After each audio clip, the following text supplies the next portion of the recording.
మొన్నటి ఉపరాష్ట్రపతి ఎన్నికల్లో కూడా కాంగ్రెస్ పార్టీ క్యాండిడేట్ పెట్టడం జరిగింది, మీ లెక్క సపోర్ట్ చేయలే కదా అన్నప్పుడు దీన్ని ఏది కూడా మీరు ఈ మొత్తం వైఫల్యాన్ని, రెండవది వైఫల్యానికి కారణం మీరే.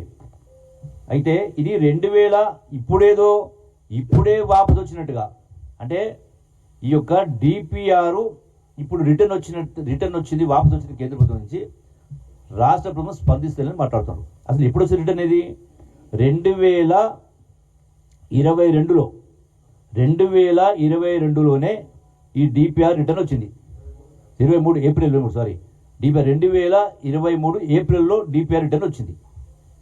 మరి వచ్చినప్పుడు ఆ రోజున మళ్ళీ రిటర్న్ వచ్చిన తర్వాత అప్పుడున్నటువంటి ప్రిన్సిపల్ సెక్రటరీ రజత్ కుమార్ గారు రిక్వెస్ట్ చేస్తూ రీకన్సిడర్ చేయమని మళ్ళీ రిటర్న్ ఇన్ ఏప్రిల్ 2024 మళ్ళీ కేంద్రానికి సిడబ్ల్యూఎస్కి మళ్ళీ గత ప్రభుత్వమే కేసీఆర్ ప్రభుత్వమే మళ్ళీ రిక్వెస్ట్ చేస్తూ రీసబ్మిట్ చేశారు.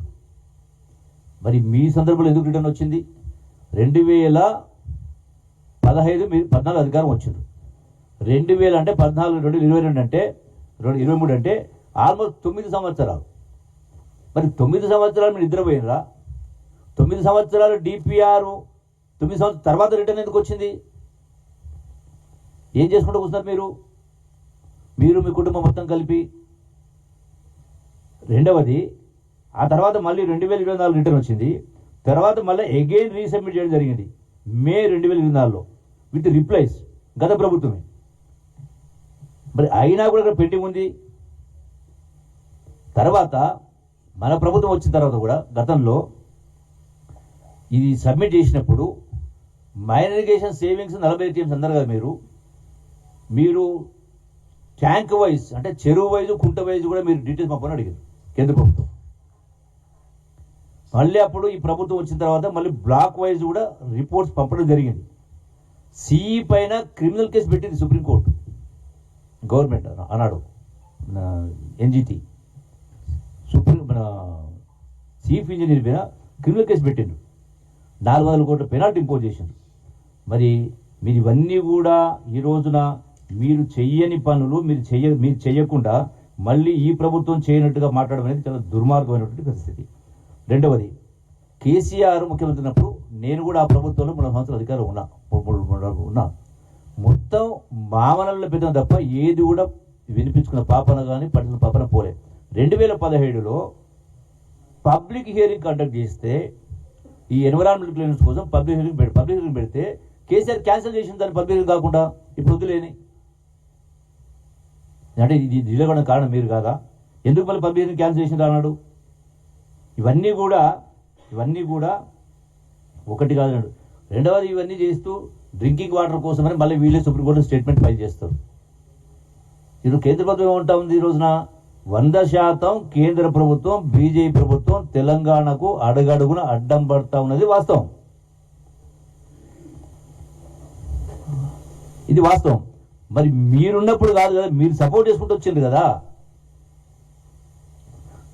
దేశ స్థాయిలో కాంగ్రెస్ బీజేపీ 2 ప్రత్యర్థి వర్గాలు నేషనల్ లెవెల్, రాష్ట్రంలోనైనా ఇక్కడైనా అక్కడైనా. అంటే అందుకని తెలంగాణకు డెఫినెట్గా బీజేపీ ప్రభుత్వం తెలంగాణకు వ్యతిరేకంగా పనిచేస్తూ ఉంది. ప్రతి ఒక్కరూ మొత్తుకుంటా ఉన్నాం, నెత్తినోరు కొట్టుకుంటా ఉన్నాం. న్యాయ ప్రకారం కేంద్రం ఇచ్చినటువంటి చట్టమే కదా, పార్లమెంట్ చేసిన చట్టమే, రీఆర్గనైజ్ చట్టం ప్రకారం మాకు రావాల్సిన వాటా మాకు 511 మాకు రావాలి, 199 ఆంధ్రకు పోవాలి. ఆ ప్రకారం ఏమని మేము అడుగుతా ఉన్నాం. వాళ్ళు చేయడం లేదు. డెఫినెట్గా వీళ్ళు వ్యతిరేకించే కార్యక్రమం చేస్తూ ఉన్నారు కేంద్ర ప్రభుత్వం. రెండవది, మరి ఇంకో వైపున జాతికి అంకితం చేస్తున్నారని మాట్లాడండి కేసీఆర్. ఈ ప్రాజెక్టు పూర్తిగా అసలు పర్మిషన్ లేదు, ఎన్విరాన్మెంటల్ క్లియరెన్స్ లేదు, కాలువలు లేవు, శాంక్షన్ లేదు, కానీ జాతికి అంకితం చేస్తున్నాడు. అంటే 10 సంవత్సరాలు ముఖ్యమంత్రిగా ఉన్నటువంటి వ్యక్తి కల్వకుంట్ల చంద్రశేఖర్ గారు అంటే ఆ స్థాయికి దిగజారి మాట్లాడాల్సినటువంటి అవసరం ఎందుకు వచ్చింది? అంటే అధికారం కోసం, రాజకీయం కోసం, అవసరాన్ని బట్టి ఏది బట్టి అది మాట్లాడతారా? అందులో భాగంగానే కదా ఇలా మాట్లాడుతున్నది, తోలు తీస్తారని మాట్లాడే కదా. ఈ రోజున చాలా ఏదో గొప్పగా పాలమూరు పట్ల ప్రేమ ఉన్నట్టుగా, పాలమూరుకు అంగిని చేస్తున్నట్టుగా ఆయన మాట్లాడుతున్నాడు. ఒకసారి లెక్క తీస్తే నిన్న మాట్లాడినప్పుడు నేను కూడా కొంచెం విన్నా, పేపర్లో చూసిన, ప్లస్ నేను ఆయన ప్రెస్ మీట్ విన్నా. పాలమూరు ప్రాజెక్టుకు 6,50,000 ఎకరాలు సాగునీరు ఇచ్చినని మాట్లాడాడు. అది మహాత్మా గాంధీ కల్వకుర్తి ఎత్తిపోత పథకమైన, భీమా అయినా, నెట్టెంపాడైనా, కోయిల్ సాగర్ అయినా. అసలు ఈ ప్రాజెక్టులు మంజూరైంది ఎవరి పీరియడ్లో? ఇవన్నీ కూడా వైఎస్ రాజశేఖర రెడ్డి గారు ముఖ్యమంత్రిగా ఉన్నప్పుడు ఆనాడు 8 లక్షల ఎకరాలకు ఈ ప్రాజెక్టులు మంజూరిచ్చి 8,000 కోట్ల రూపాయలు ఖర్చు పెట్టిండు. రైట్ ఫ్రమ్ 2008 to 2014 దాకా 8,000 కోట్లు ఖర్చు పెట్టిన తర్వాత ఆ మిగిలిన దాన్ని, సరే మిగిలినటువంటి 3,000 కోట్ల 4,000 కోట్ల మిగిలిన వాటిని కేసీఆర్ గవర్నమెంట్ ఆనాడు ఖర్చు పెట్టడం జరిగింది. మొత్తం నేను చేసినట్టుగా మాట్లాడుతున్నాను. అయినా ఇప్పటికి కూడా పాలమూరు రైతుల పట్ల ప్రేమ ఉన్నట్టుగా మాట్లాడుతున్నాడు కేసీఆర్. ఇప్పటికి కూడా మరి ఇన్ని లక్షల కోట్లు అప్పు చేసి కూడా ఎందుకు ఈవెన్ మహాత్మా గాంధీ కల్వకుర్తి ఎత్తిపోతల పథకం ప్రాజెక్టు పూర్తి కాలేదు? ఈరోజు కూడా ప్యాకేజ్ 29 2005 స్టార్ట్ అయింది. మరి మీరు 2010 నుంచి 2014 నుంచి 23 దాకా 10 సంవత్సరాలు ఉండి కూడా 1,60,000 ఎకరాలు బారేది పూర్తి కాలే. ఇప్పటికి కూడా ఈవెన్ ల్యాండ్ అక్విజిషన్ పేమెంట్ కాలే. ఇంకా ఇలా మీరేమో పాలమూరు ప్రాజెక్టు మీద పేమెంట్ మాట్లాడుతూ ఉంటే నేను ఒకటే ప్రశ్నిస్తా ఉన్నా, కేసీఆర్నైనా బీఆర్ఎస్ పార్టీ నాయకులైనా, మహాత్మా గాంధీ కల్వకుర్తి ఎత్తిపోతల పథకంలో అంతర్భాగమైనటువంటి 25 టీఎంసీ రిజర్వాయర్ కట్టాల. 25 టీఎంసీ రిజర్వాయర్ కట్టాల. మరి ఇప్పటిదాకా అక్కడనేమో మీ ఫామ్ హౌస్కు అనుకొచ్చేదాని కాడికి వచ్చినప్పుడేమో 50 టీఎంసీ మల్లన సాగర్ కడతారు, కట్టదని కాదు, మల్లన సాగర్ కడతారు. సుమారుగా 100 టీఎంసీల రిజర్వాయర్ కడతారు కేవలం 3-4 సంవత్సరాల్లో. మరి 10 సంవత్సరాలైన మహాత్మా గాంధీ కల్వకుర్తి ఎత్తిపోతల పథకంలో అంతర్భాగమైనటువంటి ఈ రిజర్వాయర్ 25 టీమ్స్ ఎందుకు కట్టలేదు? అదొకటి. గట్టు ఎత్తిపోతల పథకం మీరు 10 సంవత్సరాలు ఉండి 8 లక్షల కోట్లు అప్పు చేసి మేము అడిగినాం. జూరాల అనేది మొదటిది. జూరాలపైనే జూరాల, భీమా, నెట్టెంపాడు, కోయిల్ సాగరు ఇవన్నీ ఉన్నాయి. సో నీరు సరిపోవడం లేదు, ఒక పంట కూడా సరిపోవడం లేదు.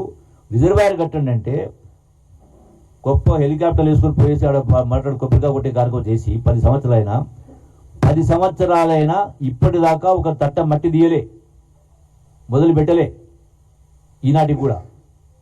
ఎందుకు? నిధులు లేకనా? నీళ్లుండే మీకు చిత్తశుద్ధి లేక పాలమూరు ప్రాజెక్టు పైన పాలమూరుకి వెళ్ళి ఎంపీగా గెలిచి ఇలా గుణాలు అక్కడి నుంచే కదా తెలంగాణ రాష్ట్ర సాధనలో భాగంగా చేయలే. ఆర్డీఎస్ గురించి మాట్లాడుతుంది కేసీఆర్, కరెక్టే.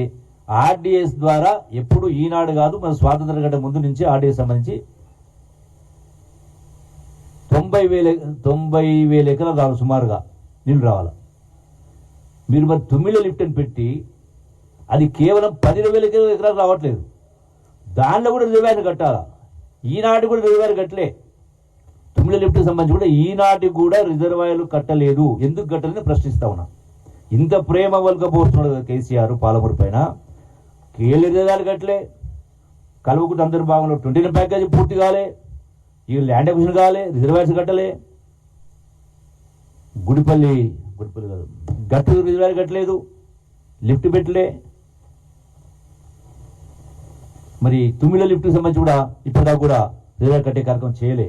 అందుకని ఒకటే చెప్తా ఉన్నాం, ఇవన్నీ కూడా ఈ ప్రభుత్వం దద్దమ్మ ప్రభుత్వం, ఈ ప్రభుత్వం కాదు. తెలంగాణ రాష్ట్రం కోసం వందలాది మంది బిడ్డలు ప్రాణత్యాగం చేసిన తర్వాత దద్దమ్మ పరిపాలన చేసి, బాధ్యత రహిత పరిపాలన చేసి, రాష్ట్రాన్ని అప్పుల కుప్పగా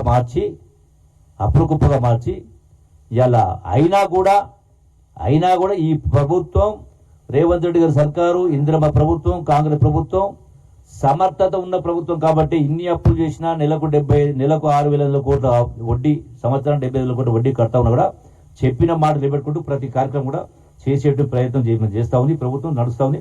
ఇంకా కేవలం 2 సంవత్సరాలు అయింది, ఇంకా చేసే చాలా ఉంది. చాలా యూరియా గురించి మాట్లాడతాడు. అంటే అసలు యూరియా షార్టేజ్ అనేది ఎవరి కారణం? 100% కేంద్ర ప్రభుత్వం అధీనంలో ఉంది, కేంద్ర ప్రభుత్వం బాధ్యత. ఒకప్పుడు షుగర్ కోటా ఉంటుండే, గోధుమ కూడా అంటే రేషన్ కార్డు కోటా ఉంటుండే, టెలిఫోన్ కార్డు కోటా ఉంటుండే. అంటే సఫిషియంట్ సప్లై లేనప్పుడు డిమాండ్ సప్లై అనేది అబ్నార్మల్ గ్యాప్ ఉన్నప్పుడు అటువంటి పరిస్థితి ఏర్పడ్డది.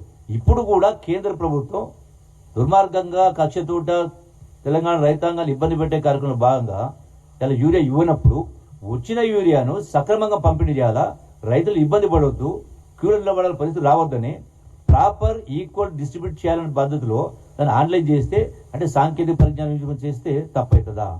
ఎట్లా ఏ లెక్క ప్రకారం? అందుకనే మరి ఇన్ని లక్షల కోట్లు అప్పు చేసి కూడా ఎందుకు రామగుండం ఫర్టిలైజర్ కార్పొరేషన్ ఎందుకు తెలిపేలే? కేంద్ర ప్రభుత్వం ఇవ్వతే మీరే అప్పు చేయొచ్చు కదా, ఇన్ని లక్షల కోట్లు అప్పు చేసింది కదా.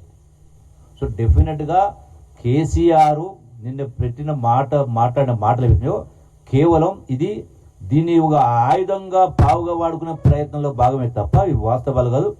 నిర్బంధంగా ఆయన మాట్లాడిన మొత్తం మాటలు కూడా మోసపోతున్న మాటలు తప్ప, ప్రజల్ని మభ్యపెట్టే మాటలే తప్ప, వాళ్ళు మొన్న జరిగినటువంటి జూబ్లీస్ ఉప ఎన్నిక తర్వాత మొన్న జరిగినటువంటి సర్పంచ్ ఎన్నికల్లో బీఆర్బీఎఫ్ కలిసి పోటీ చేసిన తర్వాత కూడా వాళ్ళ ప్రతిష్ట దిగజారింది కాబట్టి, వాళ్ళ పార్టీని కాపాడుకోలేకపోతున్నారు కాబట్టి ఇప్పుడు కూడా బిడ్డ కనీసం ఈ మాత్రమైనా ఏదో మళ్ళీ రేపు వచ్చేటువంటి స్థానిక సంస్థ ఎన్నికల్లో కొంత లబ్ధి పొందాలనే దానిలో కుట్రలో వ్యూహంలో భాగం తప్ప ఆయన మాట్లాడిన మొత్తం కూడా అవాస్తవాలు.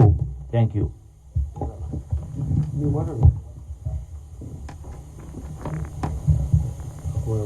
నేను నీ తాత అనుకో నేను ప్రిపేర్ అయింది.